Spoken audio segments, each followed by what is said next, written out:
Afrique, gloire et beauté.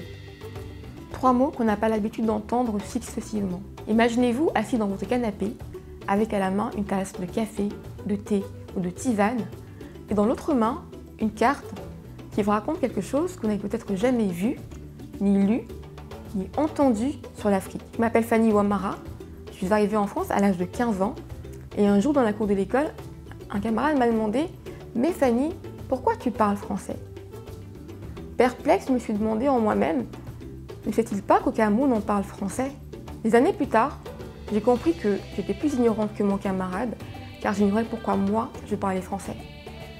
Et le tableau est encore plus sombre à l'aube de mes 30 ans, car du haut de mon bac plus 5, j'ai appris beaucoup de choses, mais de mon histoire, je ne connaissais presque rien.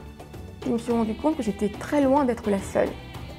Et je me suis dit, qu'est-ce que je peux faire? Et la bonne nouvelle, c'est que l'Afrique a un passé glorieux que j'ignorais totalement. Je ne connaissais pas Soundiata Keïta, le fondateur de l'Empire du Mali, qui en 1236 a fait la Charte du Mandé, l'un des premiers textes sur les droits humains. Biologiste de formation, c'est en 2015 que j'ai découvert la pâtisserie et que je me suis passionnée de cet art pour le plaisir de faire plaisir, car la nourriture c'est quelque chose qui rassemble et qui transcende toutes les cultures. Et aujourd'hui, je vais vous parler de ma marque de biscuits qui s'appelle Africa Blossoms, des biscuits qui vous raconteront l'Afrique depuis votre canapé. Dans chaque boîte, vous aurez droit à des biscuits aux saveurs africaines et une carte postale qui vous fera voyager dans l'histoire, l'art et la culture africaine. Il y a différentes saveurs, différentes épices qui sont utilisées dans mes recettes. Toutes les préparations sont faites en amont, bien avant l'emballage et l'expédition aux clients.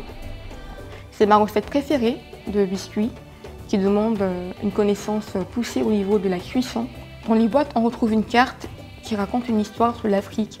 Ce n'est pas que de l'histoire, ça peut être de l'art, ça peut être de la culture. Vraiment, tout ce qu'on peut trouver sur l'Afrique qui pourra aussi inciter des personnes à vouloir voyager et aller beaucoup plus loin qu'une boîte de biscuits. Demain, Africa Blossom, ce sera un lieu de rencontre et de partage où toute personne de tout horizon pourra venir découvrir l'histoire, l'art et la culture africaine.